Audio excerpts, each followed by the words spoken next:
ঝালকাঠির নলছিটিতে আগুনে পুড়ে যাওয়া ব্যবসা প্রতিষ্ঠান পরিদর্শন করলেন সংসদ সদস্য ইসরাত সুলতানা ইলেন ভুট্টো। সোমবার দুপুরে নলছিটি উপজেলার দপদপিয়া ইউনিয়ন পরিষদ সম্মুখ সড়কে পুড়ে ৫টি ব্যবসা প্রতিষ্ঠানের মালিকদের সাথে তিনি দেখা করে নগদ অর্থ সহায়তা প্রদান করেন এবং সরকারি সহায়তায় ঢেউটিন প্রদানের আশ্বাস দেন। এ সময় সাথে ছিলেন নলছিটি উপজেলা বিএনপির সহসভাপতি শহীদুল হক শহীদ, দপদপিয়া ইউনিয়নের সাবেক চেয়ারম্যান ওহিদুল ইসলাম বাদল, উপজেলা ছাত্রদলের সভাপতি সাইদুল ইসলাম রনি, যুবদল নেতা ফেরদৌস হাওলাদার।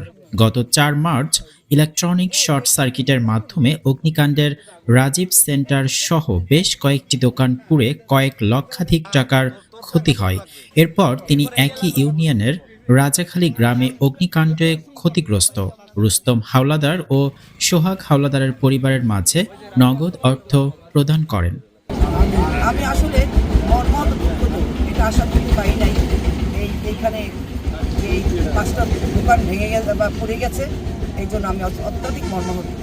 সত্যিকার অর্থে একটা মানুষের একটা দোকানই থাকে তার আয়ের উৎস, সেই আয়ের উৎস যখন চলে যায় মানুষের, তখন মানুষ বিপদগ্রস্ত হয়। আমি এসে দেখেছি আমাদের প্রধানমন্ত্রী জনাব তারেক রহমানের নেতৃত্বে ইনশাল্লাহ আমরা কাজ করছি, ইনশাল্লাহ কাজ করব।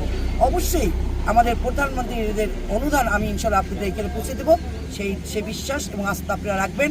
খুব দ্রুতই আমরা যে আপনারা অনুদান পেতে পারেন যারা ক্ষতিগ্রস্ত, আমি ব্যবস্থা ইনশাল্লাহ। আপনারা ভালো থাকবেন, সবাইকে ধন্যবাদ।